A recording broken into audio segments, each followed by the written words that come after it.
When I met you for the first time, I was so happy that in this whole world, at least there is someone who can understand me. Thank you for doing this. I just watched your film, I think a few hours ago, so it's like fresh in my mind. Congrats on that. Thank you Um, so much for making time for it. I really appreciate this.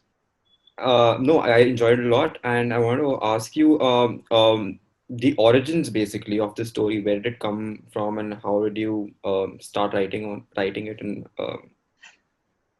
It's Rohan. I feel like it's that way with any film. When you get to the end, you can't recognize it, right? Like you're like, where have I ended up? It's like a little rabbit hole you go down. But when I pull back and go back to like the first inception of where this whole thing came from, I was actually traveling in Darjeeling with my father, and I always thought of him as a very social, amiable, fun-loving extrovert. But the more time I spent with him, I realized he's kind of really lonely. Mhm. Um, and it is not just limited to my dad. It kind of, I feel like my generation is addicted to social media, but that one generation up is much, much worse, I think. Because social media, in a way, is, I think, giving you the safety of interacting without being vulnerable. You can cut off whenever you feel like it's not going your way, or whenever you find like it's turning sour or someone's not agreeing with you. And it's a function of getting to that age that you've been let down enough, betrayed enough, had your heart broken, had friends not come through, where all these walls start to go up. You start to put all these conditions on making new friendships. Whereas when we were younger, or when we were in grade school, or when we were kids or something, I think anyone could come and become our best friend in a matter of minutes. And until they screwed up, we'd be good, right? And so I started to notice like this about, like as you grow older, you start putting better, newer conditions on friendship. And so for me, it started as a meditation on that. And then I also was dealing with this idea of what do we do with people who are unique in the world? You know, if you're not someone who follows the regular trend, if you try to go off the beaten track, um, we're living in an environment which is full of bullying, and it's full of like herd mentality, and the mob is always trying to sort of turn you in a particular way. And Keta, the younger boy, he's a kid who hasn't figured out the mechanisms yet. And Dada comes across to him as someone who's managed to retain his identity and stay unique, and yet found a way to survive with dealing with that pain in the world. So I think it was sort of a combination of these two things. And I started writing about this like psychological chess match between two people who actually should be best friends. And then what happens when insecurities and trust issues get in the way. Um, it sounds all crazy when I think about it now, but like, if I just keep following the story, it sort of got me to that place and it all felt very natural.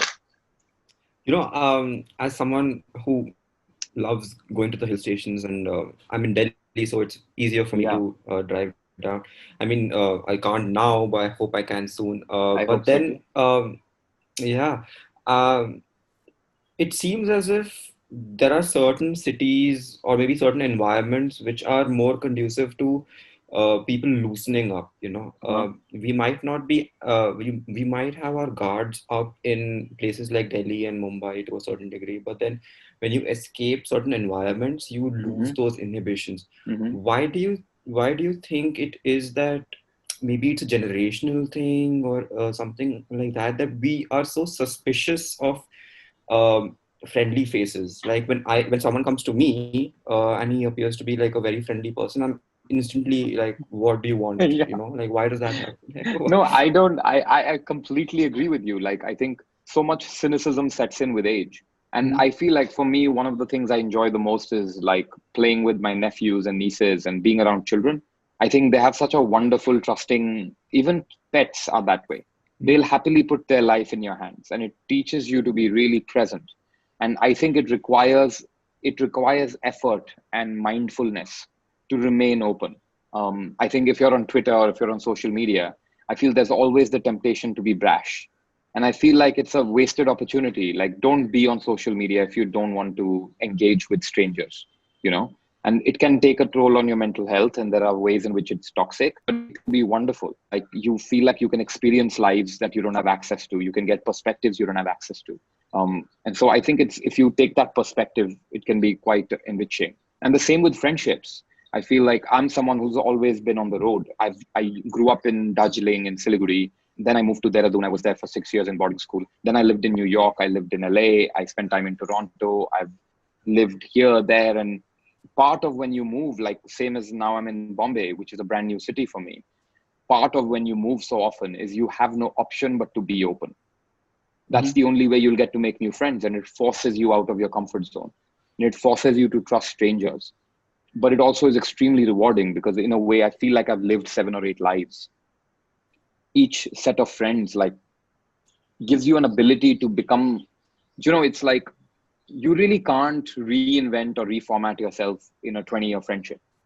In some sense, you'll always be the guy they first met. But I could leave the Sudhanshu of LA behind. I could take what I liked about him and build a new one in Bombay, like things like that. Yeah. And as far as the hill station bit is concerned, I think it's a function of where you live and where you work. So I suspect you'd have your guard down if you were in Bali. You'd have your guard down if you went to Goa. So I don't know if it's about the climate as much as it's about not being in your daily rhythm.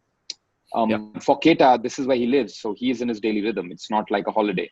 And as a filmmaker, I never wanted to show Darjeeling the way people show Darjeeling. There is a romanticization and exoticization that happens to these things.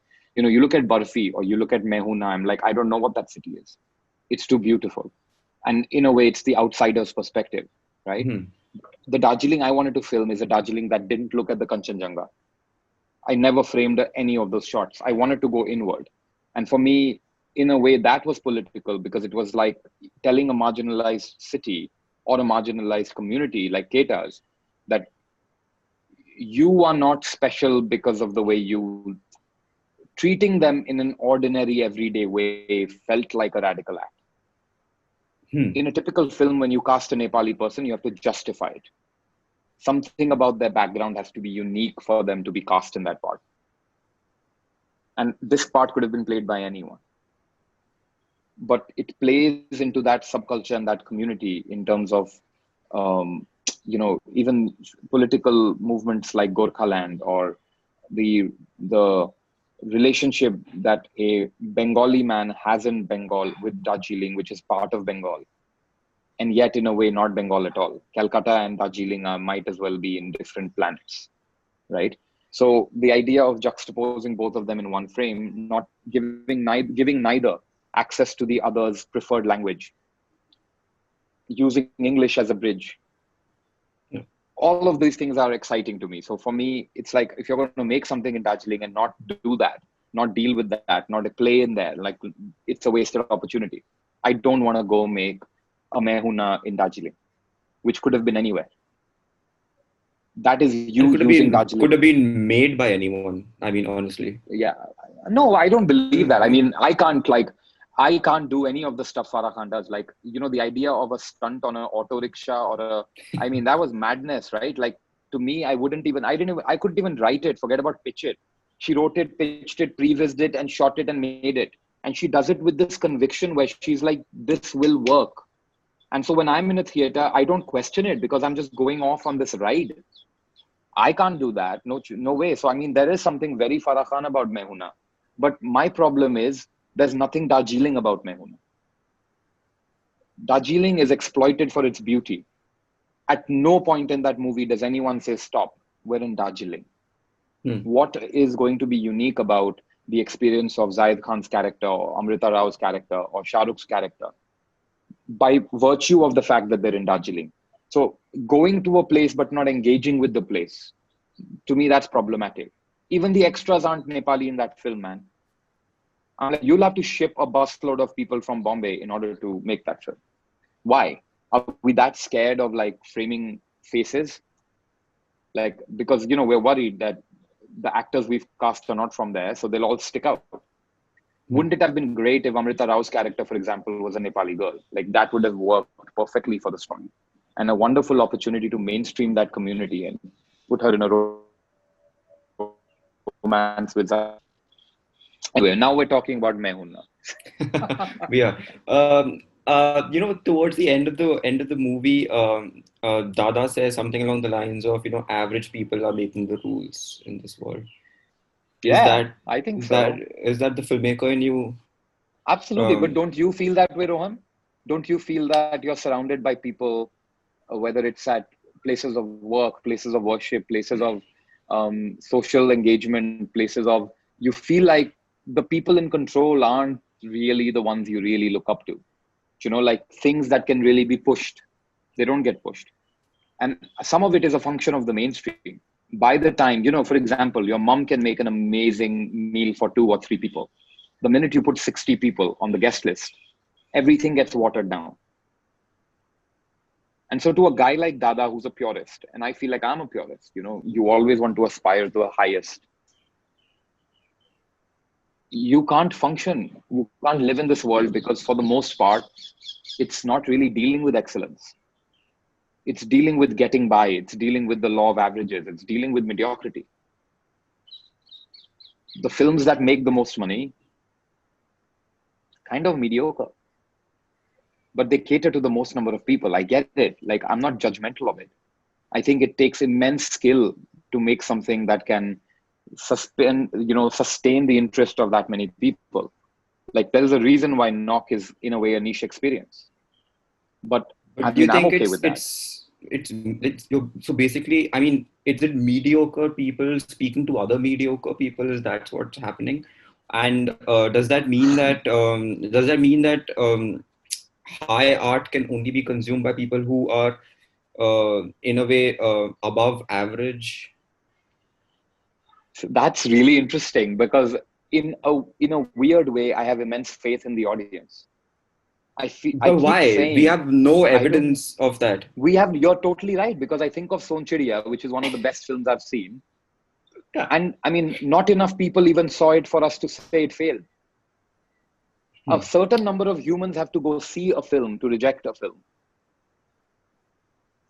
So you might be right, but in my head, I have this weird feeling that the audience is being, like I played this film at a festival in Kolkata at Art Fest, and we were playing in this legendary theater where the premiere of Pather Panchali happened in 1947. Like it's a theater 100 years old, like great, fantastic cinema hall. And my uncle who lives in Calcutta came out for the film, and he told me, I just saw good news in the theater last week. This is when Akshay Kumar, Kiara, Karina, that film Good News had come out. And he's like, how am I supposed to, like, because I just saw this film and I'm messed up. What do I do? Like, how do I see good news and then I see that? And I'm like, why? I do that all the time. To me, it's the equivalent of sometimes you got to have some broccoli, sometimes you got to have khichdi, and sometimes you got to have a burger. The problem is if you eat burgers all day, it's really great in the short term. It's going to mess up your body. So you have to manage your diet. You have to be particular about making sure you have your greens, you have things that are healthy, and then I'm going to go watch, home improvement. I'm going to go watch like do you know what I mean? Like I loved Veere the Wedding. It was a fantastic escapist entertainer. Great. But then I need my Sonchiriya too. So, I'm not like, it's some this or that. It's everything in moderation. And I'm grateful that we live in a world where Mrs. Serial Killer gets made by Netflix and Bulbul gets made by Netflix and Class of 83 gets made by Netflix. And I love that my last film, Love, is on Netflix. So it is really a user's democracy. Like go get it. And independent filmmakers, we just have to work hard and not be condescending and get the word out and rely on journalists like you to give us the platform so that we can tell people here's the broccoli and there's the greens, and don't just go after the Coca-Cola because it's going to give you a sugar high and then you'll crash. It's a drug, right? It's like if you It is a keep the drug. people drugged, and they'll stop questioning. What's that quote? Television is the opiate of the masses. So it's that, I feel like you just put it on the patient and you just pump it up, and they don't know, they won't participate or engage in a democracy, right? Ultimately, I think some of it is all related to capitalism and politics, right? Yeah. You have a patal lok and it makes you really ask questions about the state of policing and, like of course, we're seeing, you're in complete contact with the way the state is misusing its authority to suppress dissent. And what am I supposed to go love mera hit hit? Like, what am I supposed to do? Like, meri baahon mein mar jaunga. Like, what do I do with that? And yet there are times when I need the comfort of a Yash Chopra romance. Like, Chandni jo karta hai, wo Chandni karta hai. Like, nothing else can do that. I mean, yeah, I mean, see, from my perspective, I've come to the point where I will, you brought up Mrs. Serial Killer.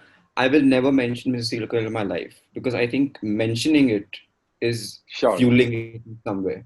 I Just know, fueling but that can you idea believe, that like, it's something like that can be made. And I don't want to fuel it. I don't want to be a part of no, it. I but don't. I think about it. I do think about it because I think about, I follow Shirish Kundar. I don't know him at all, right? I follow him on Twitter. He is so witty and so intelligent.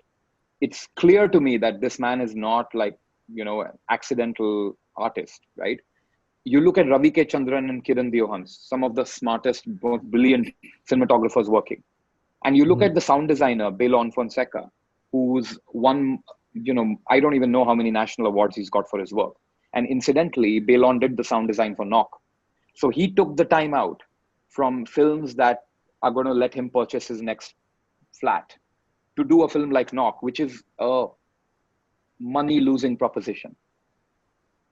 So, I mean, none of these people are stupid. They're all artists working at the highest levels. And then they made Mr. Serial Killer. And I mean, again, I don't know Shirish, but I really believe that if I sat down with him at some point over a cigarette or a coffee, something's going on over there. I don't think he sat down and said... felt like I wanted to believe that everyone was in on the joke. But even then... I don't know. But I'm with you. I'm fascinated. Because I'm like... Because, like, I would rather have a film that swings for the fences, even if it fails. Agreed. That tries to do something, right? Than a film that is 100% relying and cashing and hell-bent on success. For example, Judwa 2. I don't think anyone's taking a risk there. I feel like it is a mathematical equation hell-bent on success. More power to them. It upholds industries and feeds families and runs the exhibition sector. Love it. But where is the swing, And again, I mean, David Dhawan has had an amazing, brilliant career where he has pushed the envelope over and over again. So part of me is like, maybe there are not enough people telling him, like, you can do it. Like, you have nothing to lose. Let's fail. Because part of me wants to know what's on the other side of that. Isn't that how Andaz Apna Apna gets made? Because someone said, I have a thing and I'm just going to go for it. I mean, yeah, in a way, like with the audiences, I guess the filmmakers are also in like this weird stupor, I feel. But then you brought up how Knock is a money-losing proposition. For Belon. For Belon. Yes. But I guess a lot of people would have had those questions when they took the plunge, right? Like, are we following our hearts here, or are we following some? I want to ask you, like, was it difficult putting together the financing for this? And, oh my God, absolutely. Just like my last film, Love, I was 100% certain this would be a script that would never get made. I didn't write it because I think people wanted to do it. People engaged with it. But they were like, can we put Rishi Kapoor and like Ishan Khattar? Can we do like Bachchan Saab and this one and that one? And I'm like, I know what you want. Like, you're seeing an opportunity, right? Like, it'll sustain me. I'll get some star driven, da da da da da. But I'm like, I'm not making like, it's the urge of capitalism to turn everything into a product. And I don't begrudge that. You are entitled to do everything you want to do. It is my job to focus on what I want to do. And so I never come at it, maybe because I've had a career in a past as a producer and a financier and a sales agent and a distributor. I never come at it from a sense of entitlement of like, how dare the world not let me make it? Like, tumko banana hai na, then do it. Stop whining and get down to it. So I was very okay with that. It's like I was surprised when someone expressed interest. And I took time. I spent a month with the person wanting to finance it. This young producer out of California wanted to make it. I really wanted to understand why they want to do it. I want to make sure that I wasn't painting some rosy picture. Ye hoega, and then like, da da da da. I'm like, no, sorry, that's not what this is. And until we were both clear that the goals were the same. Like, I didn't want to deal with like taking advantage of anyone.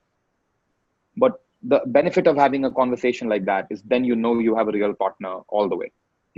I mean, we're seeing all the amazing news come out about The Disciple from Venice, right? And The Disciple gets made because Chaitanya Tamahane finds a Vivek Gombar, and both of them are in sync on what they're doing, right? You can't pull a fast one. That's when it gets wonky. You can feel that. All of us have seen those films where the film wanted to be something else and then people tried to make it something else, and then it sort of falls through the cracks. So I was very clear on what I wanted to make. And I feel like that's my job when I'm making the film. And then when I put on my producer's hat, it's as much as my job to go, who wants this? It's like love, isn't it? Like, every day the world wants to make you believe you're not worthy of love. There's no one made for you. There's no good fit out there. And yet you have to ignore it and go out and ask people out and put yourself out there and make yourself available. And then when you find love, all that dating, that period, it goes by in a wink. It's worth it. And so Mubi for me was that. It's like I found my love. And now all that searching and hunting is fine.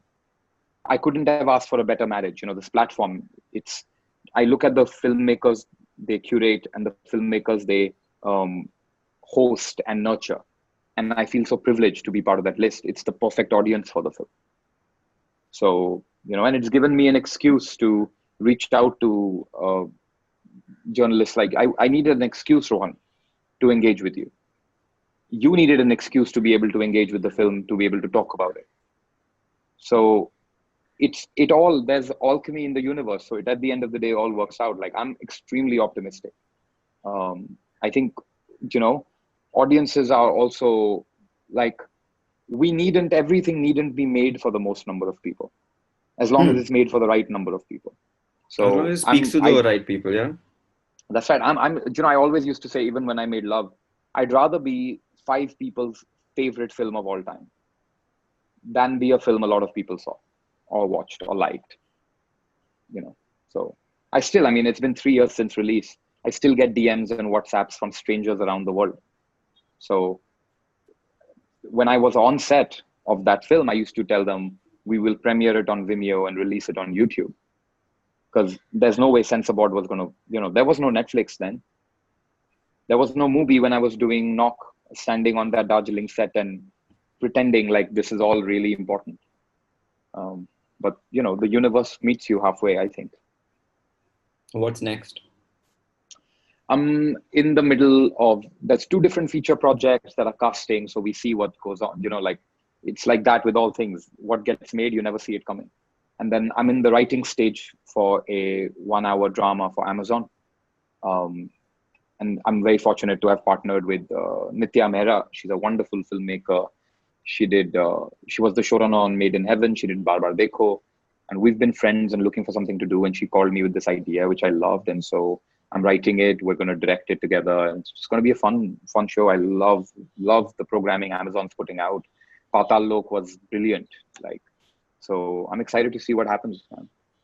Yeah, I hope they let you be.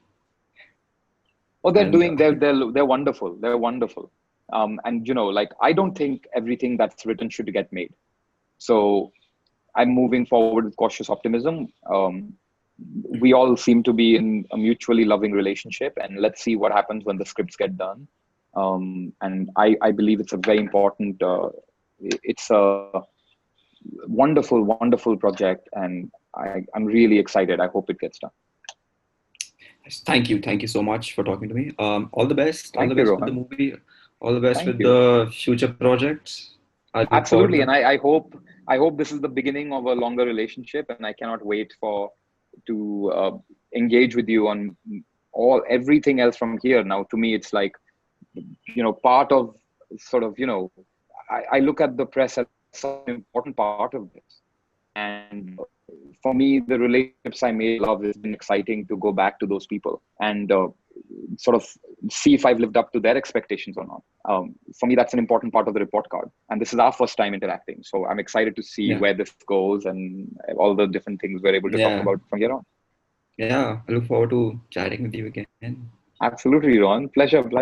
Cheers. Bye-bye. All the best. Yeah, man. Stay cool.